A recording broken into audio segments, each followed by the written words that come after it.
머리도 아프고 팔도 아프고 몸 부위별로 돌아가면서 아프기도 하고 매일같이 피곤해도 잠에 들려면 잠도 잘 오지도 않고 요즘 부쩍 몸이 안 좋아진다고 느껴본 적 있으신가요? 그렇다면 우리는 이것을 조심해야 합니다. 나도 모르는 사이 우리 몸 안에서 서서히 죽음으로 내몰고 있는 이것, 혹시 눈치채신 분 있을까요? 맞습니다. 놀랍게도 그 범인은 몸속 쓰레기라 일컬어질 정도로 악명을 떨치는 염증입니다. 실제로 서울대병원의 연구 결과에 의하면 몸의 염증 수치가 높게 나타날수록 질병이 생길 확률과 사망할 확률이 남성은 37%, 여성은 28%나 더 높게 발표돼 큰 이슈가 되었습니다. 염증을 관리하지 않으면 만성염증으로 커지게 되고 이 강력한 만성염증이 몸 곳곳을 혈관을 타고 돌아다니며 우리가 눈치채지도 못하게 서서히 우리 몸을 병들게 합니다. 그럼 이 무시무시한 몸의 염증은 어떻게 관리를 해야 하는 걸까요? 오늘 영상을 끝까지 보신다면 1000만 원보다 귀한 정보를 알아가실 수 있을 거예요. 그리고 염증을 다스리는 데 좋은 소금이 궁금하시다면 아래에 고정 댓글을 보시고 참고해 주시면 되겠습니다. 시작하겠습니다. 먼저 염증을 다스리려면 우리 몸의 중요한 성분을 알아야 합니다. 그것은 바로 소금인데요. 소금은 우리 몸의 구성 성분이며 인체 속의 장기와 혈액, 신경 등을 연결해 정보를 전달하기도 하고 몸의 수분을 채워주며 독소를 제거해주는 너무 중요한 인체 필수 성분입니다. 소금은 땀과 눈물을 흘릴 때나 소변을 볼 때도 소금이 빠져나갑니다. 소금이 몸에 조금이라도 부족하다면 면역력은 크게 떨어지고 탈수 증상까지 나타납니다.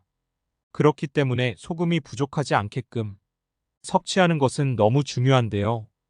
그런데 우리는 싱겁게 먹어야 좋다, 짜게 먹지 않는 것이 건강을 위한 방법이다 라는 말을 많이 들어보셨을 겁니다.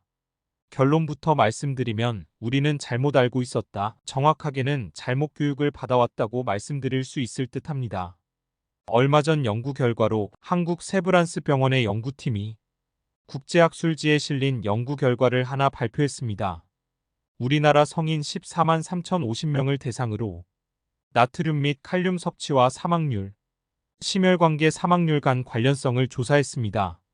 연구팀은 나트륨 섭취는 심혈관계의 사망률과 관련이 없고 칼륨 섭취가 많으면 사망률이 낮았다. 칼륨 섭취가 많은 그룹은 칼륨 섭취가 적은 그룹보다 사망률이 21% 낮았고 특히나 심혈관계 사망률은 32% 더 낮았다라고 발표했습니다.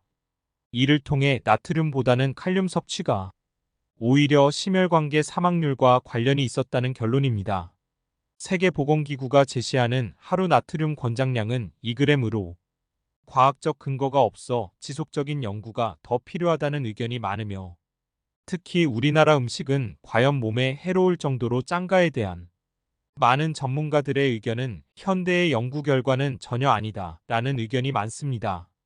또한 고혈압 환자는 소금이 나쁘다는 의견에 대해 영양이 거의 없어 소금 섭취를 안 해서 질환에 걸리는 부작용이 더 크다고 하며 한국인의 추천 소금 섭취량은 세계보건기구 권장량인 5g의 3배가 넘는 7에서 15g까지 먹어도 문제가 없다고 합니다.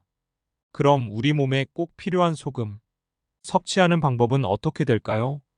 음용하는 방법은 크게 두 가지로 장 청소와 수시 음용 방법 이렇게 나뉘어져 있습니다.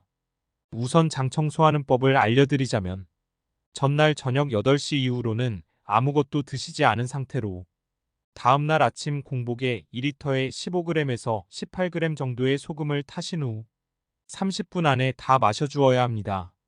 스트레칭과 가벼운 뛰기를 해주시면 신호가 바로 오실 텐데 3에서 5회 화장실을 다녀오시면 장 청소는 마무리되었다고 보셔도 됩니다. 여기서 중요한 건 화장실을 다녀올 때의 횟수만큼 물 한 컵을 같이 마셔주셔야 합니다. 장 운동이 활발하게 되면 몸의 수분도 같이 빠지기 때문에 빠진 만큼 수분을 다시 채워주시는 것이 좋습니다.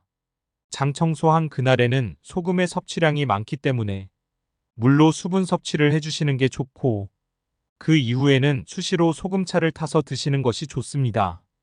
장 청소를 하는 이유는 몸에 오래도록 남아있던 찌꺼기와 독소들을 전부 배출하는 방법으로 자주 하지 마시고 1년에 3번에서 4번 정도 분기별로 하시는 것이 좋습니다. 수시 음용 방법에 관해 말씀드리겠습니다. 하루에 추천드리는 소금차 음용 용량은 1.5리터에서 2리터입니다. 물병 500ml당 소금 3에서 5g 정도로 3병에서 4병 정도가 적당하나 처음 소금차를 드시는 분들은 몸이 안 좋았던 곳이 붓는 등의 명현현상이 올 수 있습니다. 신체가 적응한다면 정상적으로 돌아오게 됩니다. 하지만 명현현상이 견디기 힘들 정도로 지속된다면 소금의 양을 줄이며 자신에 맞는 소금량을 드시는 게 가장 좋습니다. 처음 드실 때는 500ml당 소금 1g으로 시작하시는 것을 추천드립니다. 입맛에 맞게 드시면서 차차 늘려가시면 좋으실 듯 합니다.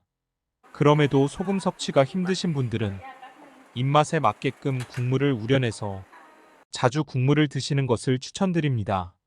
오늘 알려드린 정보들은 만성염증을 다스리는데 아주 탁월한 효과가 있으니까 꾸준히 실천하셔서 염증 걱정은 싹 없어지고 활력만 가득한 매일 되시길 바랍니다. 내용이 도움되셨다면 구독과 좋아요, 알림 설정과 함께 주변의 소중한 분들께도 이 정보를 공유해주세요. 그럼 다음번에도 유익한 건강 정보로 찾아오겠습니다. 오늘도 건강하고 행복한 하루 보내세요.